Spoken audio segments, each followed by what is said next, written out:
What's going on, good people? It's your boy Trizzy. I'm back. Been meaning to do this for a minute, but you know, sometimes things get in the way. You know how that go. As you can see, I'm at work, so I got a little downtime. So let me dive into this. I don't want to make this one the longest. I don't want to make this a long ass video. I just wanted to do the recaps from the first round and get my predictions for the second round. So without further ado, let's dive right into the shit, right? So pretty much everybody from the first round that was predicted to win pretty much won. You know what I'm saying? Whether it was 5 games, 4 games, 6 games, whatever it was, the team that you thought would probably win won. Golden State, Portland, who else is there on the Western Conference? Shit, I'm having a brain fart.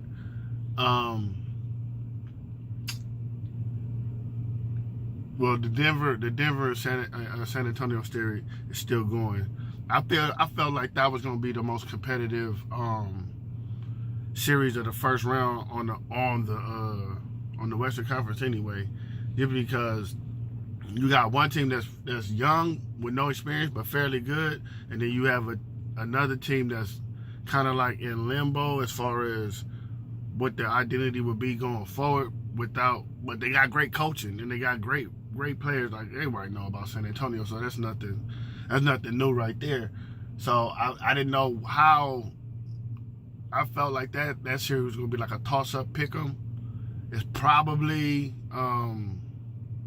I mean, it's going to Game 7, but I don't know if the home court advantage is going to be advantageous towards Denver simply because of the coaching aspect from San Antonio. Now, if they get out there and they start running up and down the court and then San Antonio get winded in the second half because they're in the Mile High Stadium or whatever, or Mile High City, and they run out of gas, then, you know, that could be an advantage right there for them. But I think Jokic got to play like he played in Game 6, even though they lost. I think Jokic got to play like that. And then I think Gary Harris got to be solid. And then Murray got to get one of them earlier games in the series that he had and bring it to Game 7 with him. And then let everybody else pitch in. Millsap, Craig, Morris, Will Barton hasn't shown up too much in this series also, but he might need to, you know, not even facilitate, but if he could just come in and drop a 20 off the bench for him, that might be great if they're gonna win. You know what I'm saying? We already know with San Antonio, it's gonna be, you know, you need DeMar, you need LaMarcus to do their thing. If Derek White have another phenomenal game, and then everybody else just pitch in and do their share, you know what I'm saying, they could probably take it. But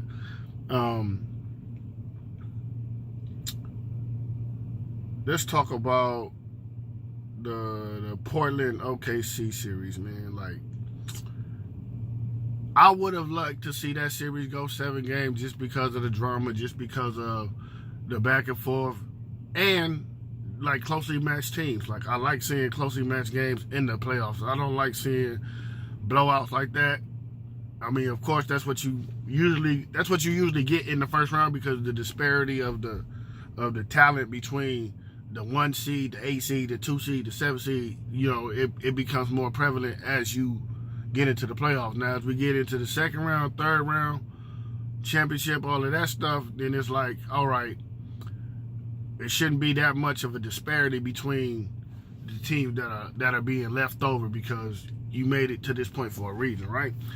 But the Dame versus Russ versus Dame, Paul George versus, I don't know if you want to say CJ McCollum, Al Farouk Aminu, whoever was guarding him, Cantor versus his old team and Steven Adams and all that other stuff. Like, it had a bunch of storylines that could have been great for that series had it been able to go seven games. But the way Dame played, the way the Trailblazers played, period. Not getting caught up in the hoopla. I'm saying, like, it would have been fun to have all that extra shit going on for the fans as far as entertainment, but as far as taking care of business on the basketball court, Portland did a good job. That's exactly how you're supposed to do it. What was the other team in the West, man? Why am I? There was another series in the West. I missed. I said Golden State and Clippers, Portland. Oh, Utah and fucking Houston. Yeah, that series was. It was. Oh man, that was. I won't say it was hard to watch, but it wasn't the most. It wasn't the most exciting series to watch, man. Like, we figured Houston would win. Houston. I'm sorry, not Houston. Utah kind of digressed a little bit from the year prior, even though they pretty much had the same exact team, minus, a couple of role players here or there. But I thought they was going to be, they were going to give more of a fight this year. Even if they went out in the first round, I still thought they would give out more of a fight. And I thought, Houston would have one of those, games where they just not hitting on all cylinders, and, Utah would be able to, capitalize on that. But, that didn't happen. So it's set up for Houston to go head on to the next round and face Golden State. And as much as we probably want to see that as a Western Conference final, we got it in the second round. So let's be happy that we got it, because, the further they move along, the chances are they maybe don't meet up. Like, who's to say if Houston could have got past any of the other Western Conference teams that's set up right now. You know what I mean? Whether it be Denver, Portland, or San Antonio, whoever, is going to make it to the second round. You never know. As far as the Clipper and the Golden State series, I felt like Golden State was going to win the series before the series started. After game one and how they was up game two, I thought it would be a sweep. Clippers showed some intestinal fortitude, fought back, won, came home, lost both home games. They stole 2 games up in Oracle. That's phenomenal. I don't know how, seeing as how Golden State don't normally lose up there, and especially you're talking about a team that has 4 All-Stars versus a team with no All-Stars. You know what I'm saying? Like, the guys on the Clippers will probably be the guys that support the All-Stars on Golden State, if you want to be real about it. But they play with a lot of grit. They play with a lot of grind. They're well coached. You know what I'm saying? They know their roles. They do what they're supposed to do very, very well. And when you're in the playoffs, it's more about the consistency of how you play. You know what I'm saying? You either want to elevate your play from what you did during the regular season to a higher level. That's one. Or 2, be just as consistent and be just as solid as you were in the regular season. But you cannot dip below and you know what I mean, not show and prove when it's go time. So that pretty much wraps up the recap for the Western Conference. We already know what happened on the East, man. There's not really too much to explain about that. I mean, it was pretty much the underdogs kind of fucking came out early and socked the Goliaths in the mouth real quick, and then proceeded to get their ass whooped. Brooklyn did the same thing with Philly. Orlando did the same thing with Toronto, and then Boston, they swept Indiana. But the caveat is, Indiana don't have Victor Oladipo. You hate to see teams in the playoffs without their best guy or a key guy going up against a team that's as good as Boston, and having to fight through that and then take a L. You know what I'm saying? So and then Detroit couldn't really do shit with fucking Milwaukee at all. So there's not really much to say over there on the first round. There wasn't too many storylines, wasn't too many what if, this underdog team can pull this off and make it to the next round? How far do you see them getting? It's like Detroit, Brooklyn, fucking Indiana, and Orlando. They're like as good as Indiana was throughout the regular season, they just wasn't gonna have enough to fuck with any of those teams, whether they had home court advantage or not. Like Indiana, it don't matter who you would have matched them with. If they would have been matched up against Toronto, Milwaukee, Boston, Philadelphia, any of those teams, it was going to be a first round exit regardless. Had they played Orlando or Detroit, could they have won? Yeah, I think they could have beat those teams. But when you're in the lower tier bracket, you're in the lower tier bracket. There's nothing else that you can really do about it. So Eastern Conference was the Eastern Conference, man. So it's gonna ramp up right now. So let's get to round 2. And let's talk about these matchups. And let's talk about some predictions as far as who I think may win, why they may win, or they can win if they do X, Y, Z. And I might even throw in, I'm not really big on doing the actual predicting the game, like, Nets in 5 or Brook, Philly in 6 or whatever. Like, I really ain't into all of that because I really don't care. I really care about, like, if you win the series, like, you just win the series, like, But I know that's a thing. So if I feel like it's on my heart for me to go ahead on and give a prediction as far as how many games it's gonna take for whichever team to win the series, I'll do that too. Fuck it. I do this shit for y'all anyway. So if that's what y'all want, I'll do it. So let's start off, since we on the East Coast. Eastern Conference. Let's just stay on the Eastern Conference real quick. And starting today, we got Toronto and Philly. I got Toronto taking this series. No disrespect to Philly, no hate to Philly. I just feel like Toronto is deeper. They got some talented players, and they're way healthier than Philadelphia is right now. You know what I mean? Philadelphia, like, if Joel Embiid is 100%, Ben Simmons is hitting the all cylinders, Jimmy Butler do his thing, Tobias Harris do his thing, JJ Redick, all those guys. Even if they were 100% healthy, I don't know if I would give them the edge in this series, simply because Toronto is good. They got the home court advantage, and they've shown throughout the regular season that they just kind of lightweight own Philadelphia. I don't know what it is.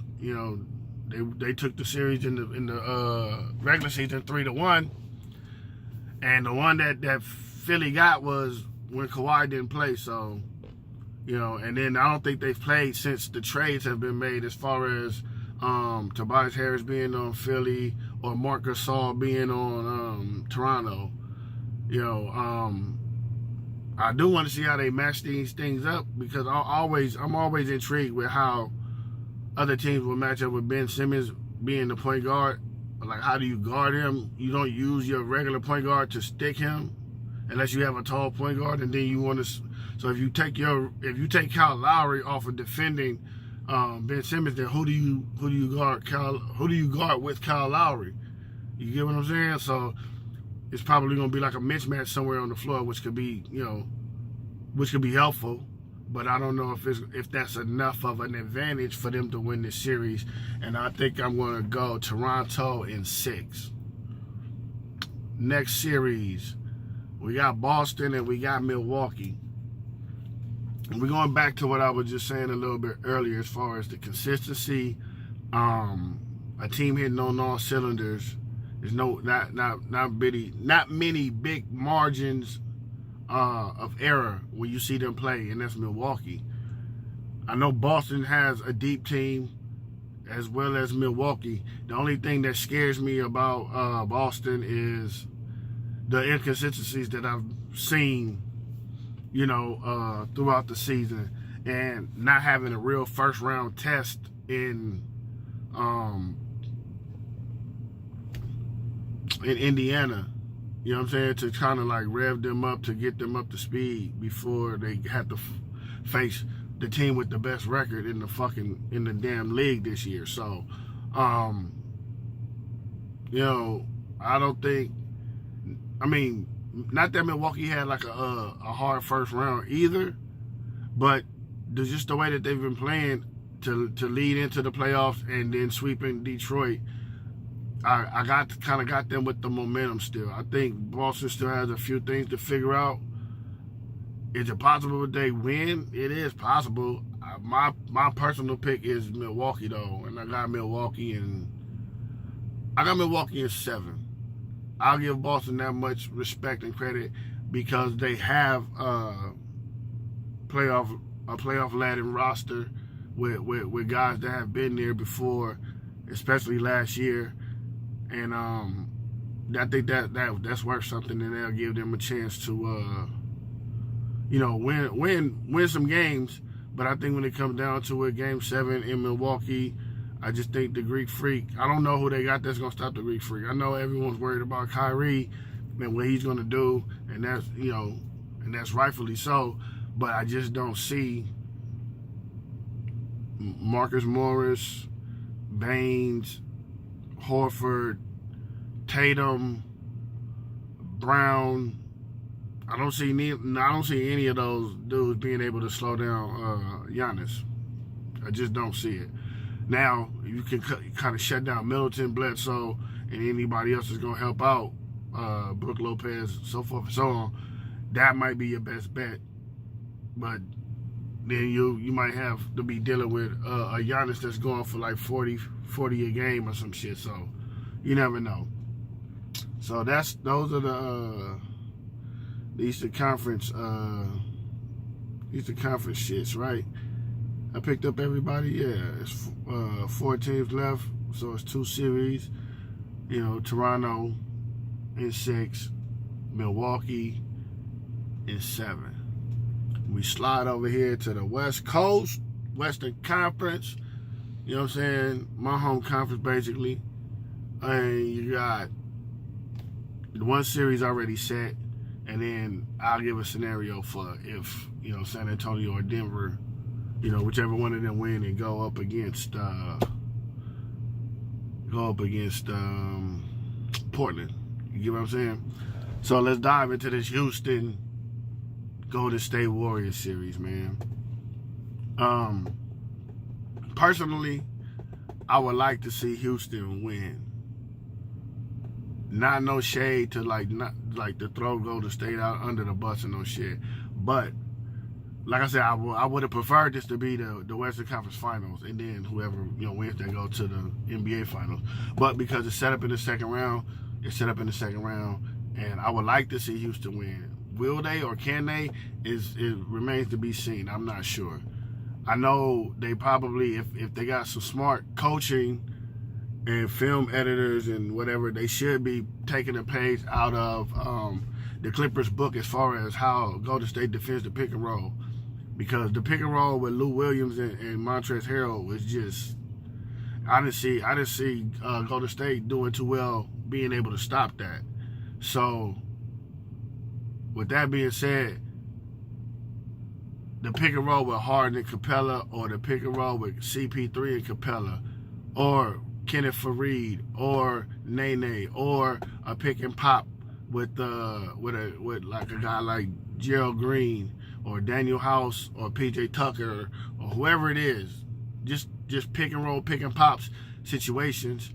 You know what I'm saying? And if these guys are on fire and can match the 3-point output that Golden State puts up, then there's a pretty good chance. They was close last year, and then we had the injury to Chris Paul's hamstring, and that kind of like derailed the whole momentum. So I got it going a minimum of 6. I like to say 7, with Golden State taking the edge in the 7th game at home. I don't really think that I do really think that the Clippers woke Golden State up. And I don't think they're gonna come into this series slacking like they did against the Clippers a couple games. But Houston's no slouch. So even if Golden State loses the game here or there, that's not to say that they were slacking. They're just going up against Houston, who won, their fair share amount of games for a reason. You know what I mean? They got a legit MVP candidate. That actually not the former, he's the reigning MVP right now until they get an award out again to somebody else. So you got Harden, you got, Eric Gordon, CP3, Capella, Gerald Green, those guys pitch in lovely. So we'll see I think I think Houston's strength relies in their bench play, because Golden State over the years have lost a few key bench players, or the bench players aren't who they once were, i.e. Andre Iguodala, Sean Livingston. Like, those guys, they're there. Don't get me wrong, they're there. They're not the the particular players that they were when Golden State won the first championship, or the second championship, or however you want to date it back or whatever. So I like I said, I'd like to say Golden State in 7, realistically. But if I had my way, I would prefer that Houston won. And you know what I'm saying? My heart says Houston. My brain says Golden State. So I'm going Golden State. And then we got Portland versus San Antonio. If that was the case, if San Antonio wins Game 7, I would take Portland in 6 over San Antonio, based off the simple fact that these guys are hitting on all cylinders, and I don't think that San Antonio has the backcourt firepower to hang with Dame and CJ. And then if you let guys like Harkless, Aminu, Cantor, Seth Curry off the bench, you let these guys come in and make plays and play the way that they were playing against OKC, then I don't have a chance for you in hell to beat the Portland Trailblazers with the fucking with a home court advantage. You feel me? So they just don't usually lose up there at the Motor Center like that. And as good as DeMar and LaMarcus is, and Derek White, and they got DeJounte Murray back, and all these other things, I know they want to win one for Pop, because it's probably about to be his last season and whatnot. But I don't know if they make it to Portland. I don't know if they can beat Portland at all. I think Portland could take that series in 5 or 6. I think this Denver series is taking a lot out of whichever team makes it to the next round. It's taking a lot out of them just to go through the 7 games this early in the competition of the playoffs. You feel me?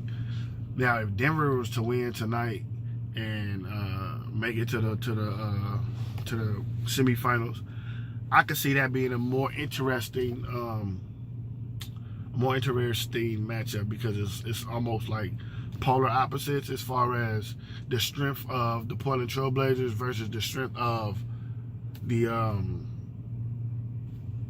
Denver Nuggets. You know what I'm saying? And in Portland, you got CJ, Dame, real good guard play that leads that team. And in Denver, you have decent guards. Don't get me wrong, but we know everything runs through Jokic, and then you got the veteran Millsap. So it's like the front court for Denver can if they can cancel out or X out and neutralize the front court for Portland, and Portland's front court can, outplay the backcourt of Denver, and it probably cancels out, and whichever one can win out in those situations better could most likely be the winner of that series. But I'm thinking the way I've been watching Dame play this playoffs, I'm not going against him right now. So I gotta say Portland in 6. if they play Denver. I'm going to say Portland in 6 if they play Denver. So that was set up. That would set up Portland against Golden State in the Western Conference Finals. If we go off based off of my picks, and that would set up Toronto and Milwaukee for the conference finals over there on the Eastern Conference. I think that would be must-see TV and something that will probably get a lot of ratings and spike up the ratings of this year's playoffs, because we know first year without LeBron in like the last 8 or 9 years or something, if I'm not mistaken. And I heard the viewership is down a little bit, but I don't attribute all of that just to LeBron not being in the playoffs. I attribute that to simply because some of the matchups just weren't compelling and people just didn't want to watch. You know what I'm saying? But as we get closer and closer to that Larry O'Brien trophy, I do believe that it will be some more rating increases simply based off of, you got Golden State and Houston in the second round. You got Boston and Milwaukee. You got Toronto and Philly. You know what I'm saying? And basically the top 4 teams that are that are pretty much left is what we're gonna be left with, unless San Antonio pulls a rabbit out their hat and beat Denver at home tonight. Then we'll have most of the top 4 teams of East Conference and San Antonio. You feel me? So once again, man, this is my recap, my review. It's your boy Trizzy M. I'm out of here, man. Holla at your boy when you see me. Facebook group, y'all know what it is. NBA Hardwood Debates, salute. All of y'all over there. YouTube viewership, salute. Tell a friend. Like, comment, share, subscribe, all of that shit, man. It's your boy Trizzy. 1.